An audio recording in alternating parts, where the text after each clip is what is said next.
자, 여러분들 지난 시간에요. 자, 우리가 그 조건 두 개를 가지고, 자, 그 조건 두 개를 또는이라든가, 자, 그리고를 이용을 해서 우리가 한번 엮어봤었거든요. 자, 그런데 우리가 여기에 만족할 수 없습니다. 자, 두 개의 조건을 가지고요. 자, 또 다른 그 작업을 한번 해보겠습니다, 여러분들. 자, 어떤 작업을 할 거냐면요. 자, 조건 P가 있고요. 자, 조건 P가 있고요. 그 다음에 조건 Q가 있어요. 자, 그러면 이렇게 한번 해봅시다. 두 개의 조건을 가지고요. 자, 이런 그 새로운 문장 하나 만들어보죠. 자, P이면 Q이다. 자, 그러니까 무엇이면 무엇이다. 뭐 이런 문장을 여러분들 한번 자, 만들어보자는 얘기입니다. 자, 그러면 이 그 문장이요, 여러분들 참인지 거짓인지 명확하게 만약에 구별이 될 수 있다면, 자, 이거 뭐가 가능합니까? 참인지 거짓인지 명확하게 우리가 구별할 수 있는 그런 문장이나 식을 뭐라고 한다고 그랬죠? 명제라고 한다고 그랬죠. 자, 이렇게 조건 두 개를 가지고 PQ라는 두 개의 조건을 가지고요. 이면이라는 단어를 가운데에 집어넣어서 자, 새로운 명제를 자, 만들어 보는 겁니다. 자, 그러면은 여러분들, 자, 이 앞에 있는 거, 우리가 일반적으로 표현을 할 때, 그러면 P면 Q다라는 이런 그 명제를 우리가 이제 새로 만들었잖아요. 그래서, 자, 그렇다면은 얘들한테 이름을 붙여줘야 돼요.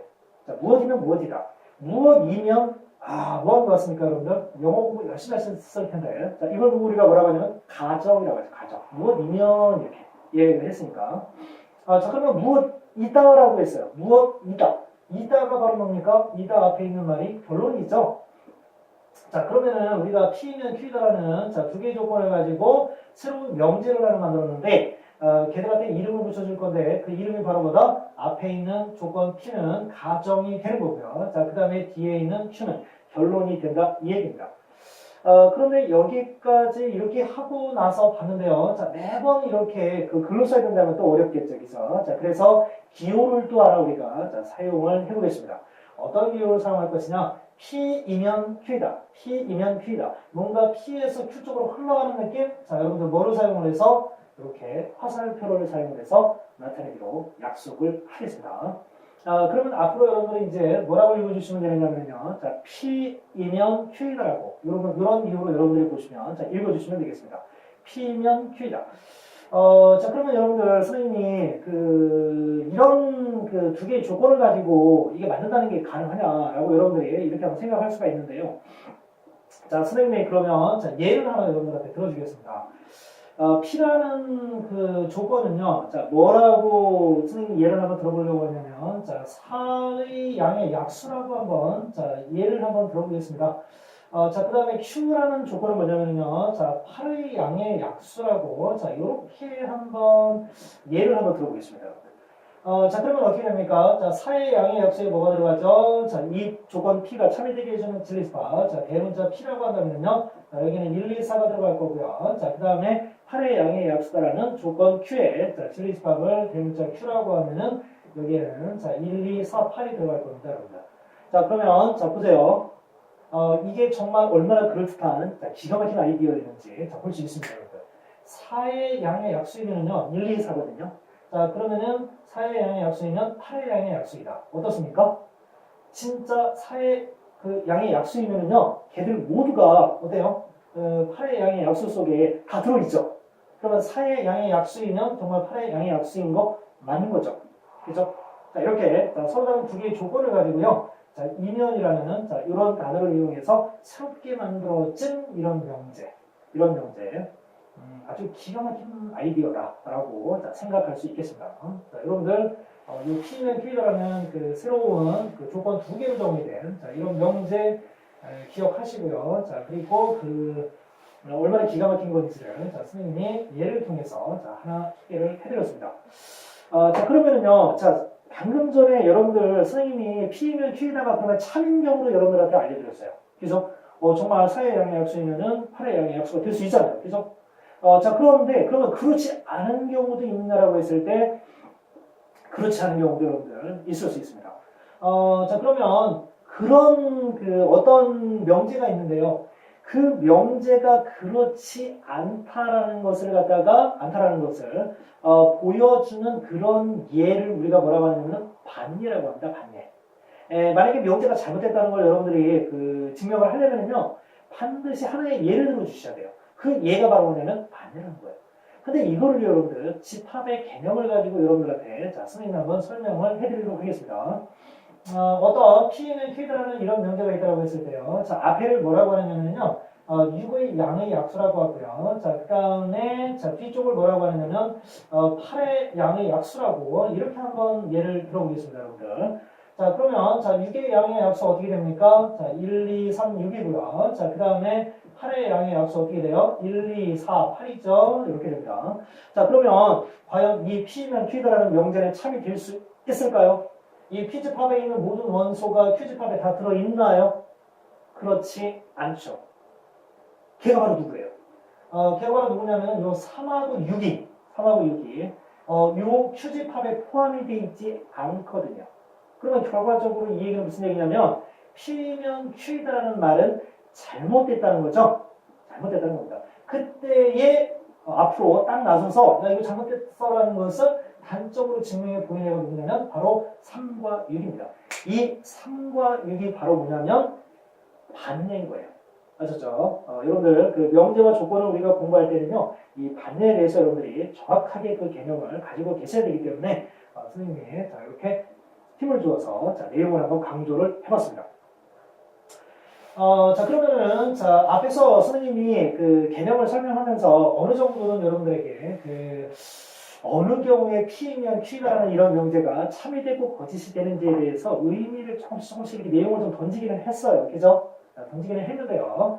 자, 다시 한번 그 내용 정리를 하고 넘어가겠습니다. 자, 어떤 명제 P면 Q이다가요 참이 되기 위해서는 어때야 된다고 그랬죠? 자, 정리 들어갑니다.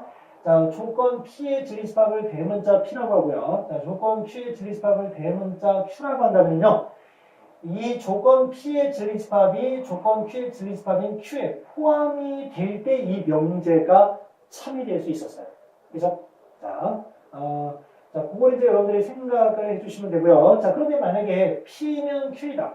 P면 Q다라는 이런 명제가 만약에 거짓이다. 그럼 어떻게 하면 됩니까? 이 P가 Q에 포함이 되지 않는 부분이 있을 때 그 명제는 이제 거짓이 될 수 있는 거죠. 자, 그런 개념 여러분들 기억하시면 되겠습니다. 자, 그러면 밑에 있는 문제 한번 풀어봅니다. 자, 필문제가 하나 준비되어 있는데요.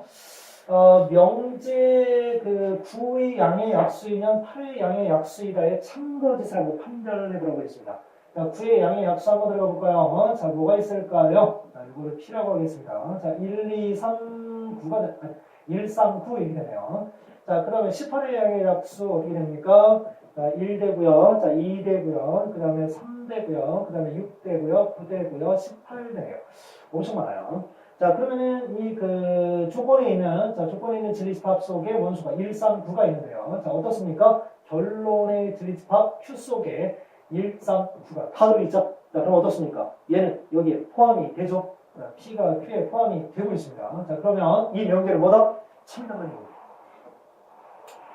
자, 여러분들, 자, 지난 시간에는 그 명제 두 개를요, 자, 또는이나 그리고와 같은 이런 어떤 그 간단한 단어를 이용해서 우리가 이렇게 합쳐봤는데요.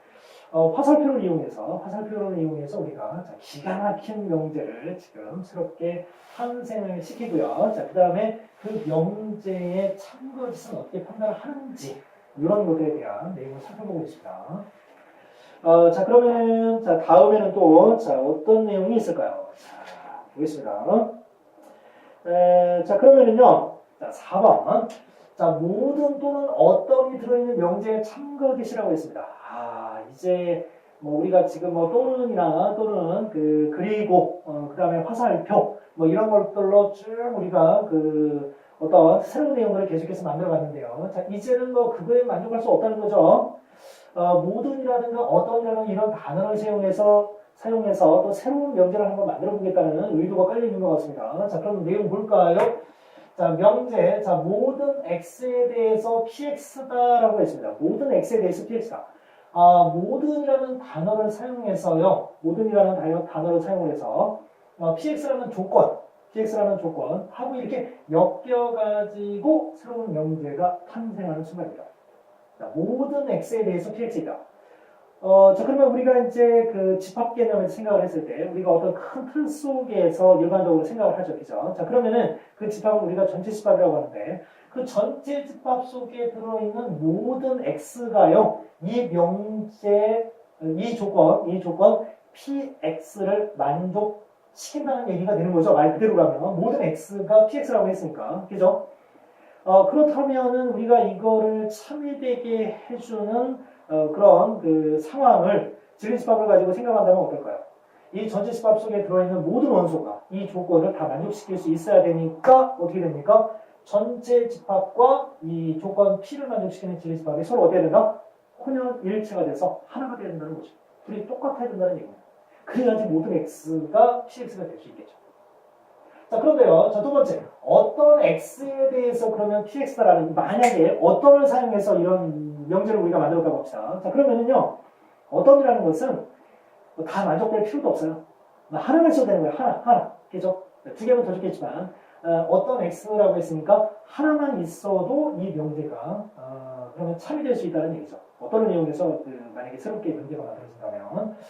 자, 그래서 이런 경우는요, 요 그 조건을 나타내는 진리집합이 P라고 했을 때, 이 P가 공집합만 아니면 됩니다. 하나만 있어도 돼요.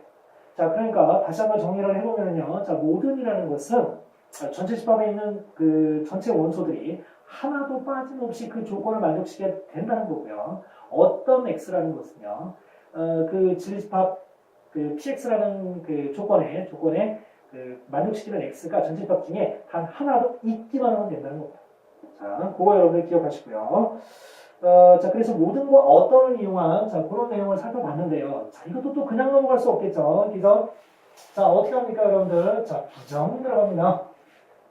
명제 배우면 명제 부정, 조건 배우면 조건 부정, 또는 배웠죠. 그러면 또, 또는의 부정, 그리고 배우면 그리고의 부정을 배워요. 우리가.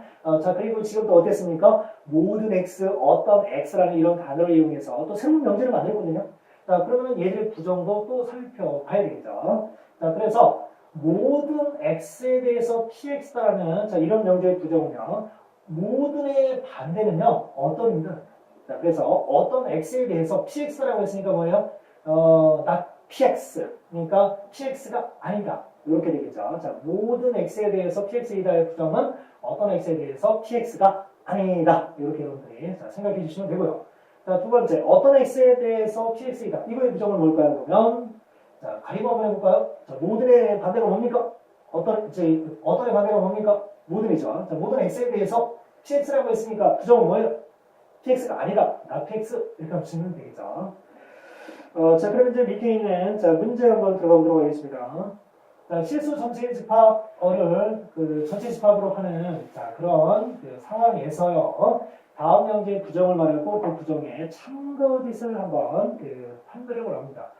자, 모든 실수 x에 대해서 x제곱 마이너스 2x 플러스 9가 0보다 크다고 합니다. 자, 그러면 자, 1번 어떻게 됩니까? 모든에 반대말 자, 어떤이죠? 자, 어떤 실수 x에 대하여 자, 뭐라고 할 수 있다? x제곱 빼기 6x 플러스 9는 크다의 반대말 작다가 아니라고 그랬죠? 작거나 같다라고 했습니다. 자, 그냥 부정하는 김에 두 번째 것도 그냥 다 부정을 일단 해볼까요? 자, 어떤 실수 x에 대해서 자, 모든 실수 x에 대하여 자, 모든 실수 x에 대하여 자, x가 마이너스 2보다 작거나 같다라고 했으니까 x는 어떻게 됩니까? 마이너스 2보다 커야 되고요. 자, 또는의 반대말 뭡니까? 그리고 그 다음에 2보다 크다라고 했으니까 어떻게 돼요? 2보다 작거나 같다 이렇게 되겠죠. 자, 그러면 첫 번째부터 자, 참거짓 논해보도록 하겠습니다. 어떤 실수 x에 대해서 이 식이 성립해야 돼요. 그러면 뭐라고 했어요, 여러분들? 어떤 x라고 했을 때는 단 하나만 있어도 된다고 그랬죠? 자, 왼쪽을 인수해합니다. 자, 그러면 x-3의 제곱이 0보다 작거나 같다가 돼요. 무엇인가를 제곱시키게 되면 여러분들 어떻습니까? 0보다 작을 수는 없죠. 그죠? 0보다 작을 수는 없어요. 그럼 이 등호가 성립할 때, 아슬아슬했습니다. 아슬아슬했어요. 자, 이 부등식을 만족시킬 수 있는 x는요, 자, x가 3일 때 유일합니다. 그렇지만 어떤 x라는 것은 그 식을 만족시키는 x가 하나만 있어도 되잖아요. 그죠? 자, 그래서 이 첫 번째 명제는, 자, 뭐라는 걸 알 수 있다? 이 명제는 참여하는 걸 알 수 있습니다. 자, 그리고 두 번째, 모든 실수 x에 대해서, 자, 이거라고 있거든요. 자, 이거, 수직선을 나타내 볼까요? 자, 마이너스 2보다 크고요. 그리고입니다, 여러분들. 2보다 작거나 같아요. 자, 그러면 그리고니까 공통 부분이죠. 자, 그러면 x가 마이너스 2보다 크고, 그 다음에 2보다 작거나 같아요. 자, 여러분들 이게 지금 어떻게 됩니까, 여러분들? 모든 실수에 대해서 성립해야 되죠? 그런데 지금 주어진 조건은 어때요? 요 안에 들어가는 x에 대해서만 성립합니다. 자, 그러면은 양쪽에 있는 애들은 포함이 안 되고 있죠? 자, 그렇기 때문에 자, 이것은 뭐라고 할 수 있다? 거짓이라고 할 수 있다는 얘기예요. 모두는 하나도 빠진 게 없어야 돼요. 실수 전체 집합이었었기 때문에 조건이 하나도 예외가 없었어야 되는데 예외가 너무 많습니다. 자, 여러분들 이번 시간에 선생님하고 같이 공부한 거는요. 자, 조건 두 개를 가지고요. 조건 두 개를 가지고 이면으로 두 개의 조건을 연결시켜서 새로운 명제, P면 Q다라는 명제를 만들어서 그 내용에 대해서 여러분들 살펴봤습니다. 오늘 공부하시냐고 고생하셨고요. 자, 다음에는 또 어떤 내용이 있는지 기대되시죠?